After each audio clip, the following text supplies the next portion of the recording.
Hi, I'm James Nelson, Vice Chairman at Cushman Wakefield, and I'm here now for the July 2015 podcast, once again with Mike Slattery. Well, good morning. Again, hello. Nice to see you again. So thank you for telling our audience for the last month's report on the importance of the 421A.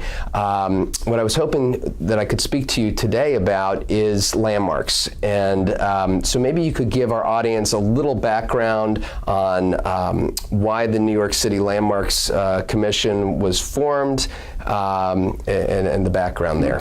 Well, the Landmarks Law was enacted in 1965 to preserve the city's architectural, historical, and cultural properties. And it was done in reaction to the demolition of the Penn Station. Mm-hmm. But it serves a vital and useful purpose in the city of New York so that we can protect those properties and those areas of the city which are most valuable, most historic, and most significant and distinctively significant. Right. And how much of the city does Landmarks now cover? I mean, you've got historic districts. Mm-hmm. Roughly how many are there? How many buildings does this encompass? Well, it's over 100, I believe it's 120 historic districts, over 30,000 properties. And what we have seen is we've seen that there's a significant concentration of landmark designated properties, particularly in Manhattan, where close to 30% of the borough is now designated a landmark, and primarily through historic district designation. And in some communities, over 70% of that community is designated a landmark.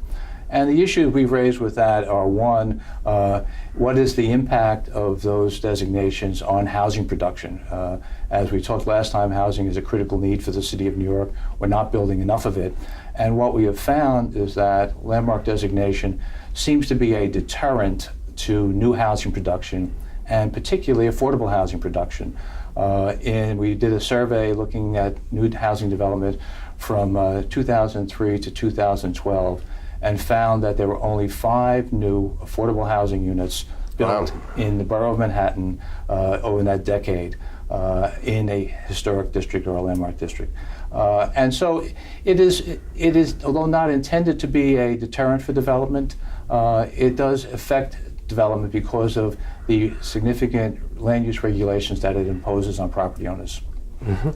I know another issue that you've been vocal on is with some of these properties being calendared for landmarks. I mean, some going back to the 1960s or 70s, and they've never come up for a vote. And so, but my understanding is once that they're calendared, you still need to go through landmarks if you want to get approval. Mm-hmm. So I think you've proposed having a time limit where either a property is landmarked or not.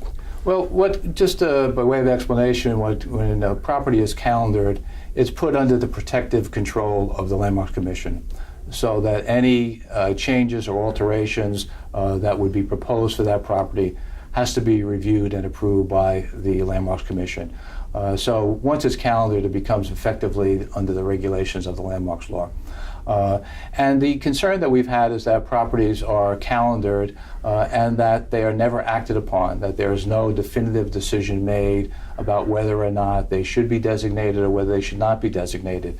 And we have seen that there were over 3,000 properties in this particular state in the landmarks. There are over 3,000 properties designated, calendared, but not acted upon. And some of those properties go back to 1966.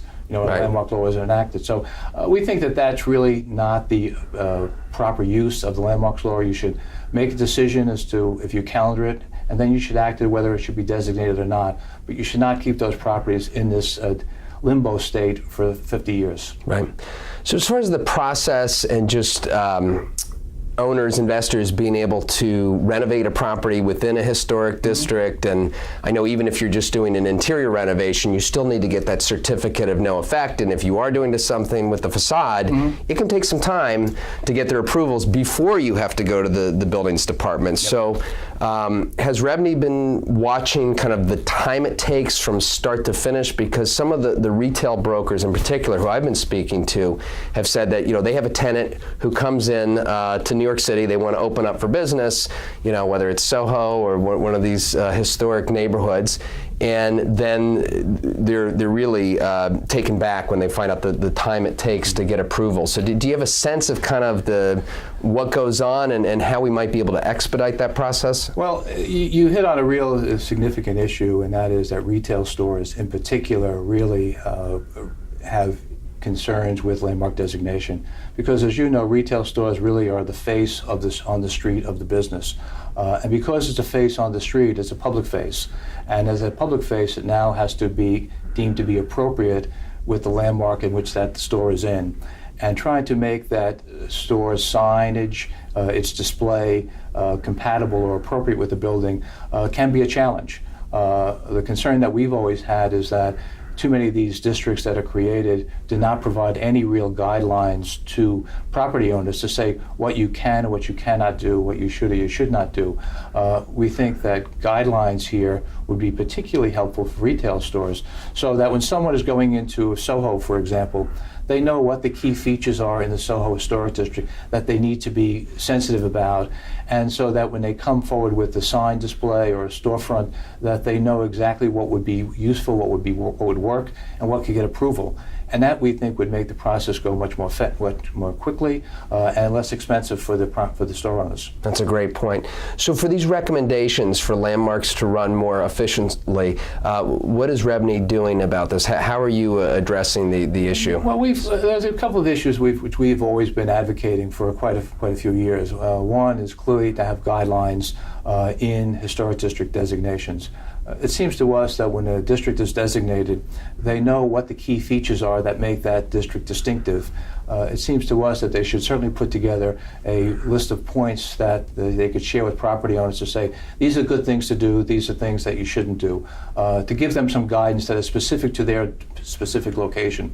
Because Soho is not the same district, as the Upper West Side. Right. So what's appropriate in Soho may not be appropriate on the Upper West Side, or vice versa. So that's one. The second issue is that when you do designate a property, we ask that property, before designation, once you calendar it, that it move with some kind of time frame through a process of review and determination, whether that's a year or 2 years or whatever, but there should be some time frame. It shouldn't take 50 years to keep a property in limbo. And lastly, we've also said, to make it more interesting and more important for the public to know and make it more transparent, that designation reports which articulate the reason for the designation and the particular merits of individual properties and how they fit into the district should be given to the public well before they act, so that the public can actually review the basis for the designation, can raise questions if they own a property in that district, or for organizations like REBNY to raise questions about the appropriateness of the designation and whether all the properties that are being proposed should be part of that district. Great. Well, we really appreciate all that REBNY does on this front, and we look forward to being in touch. So thank you. I appreciate it. Thanks for having me.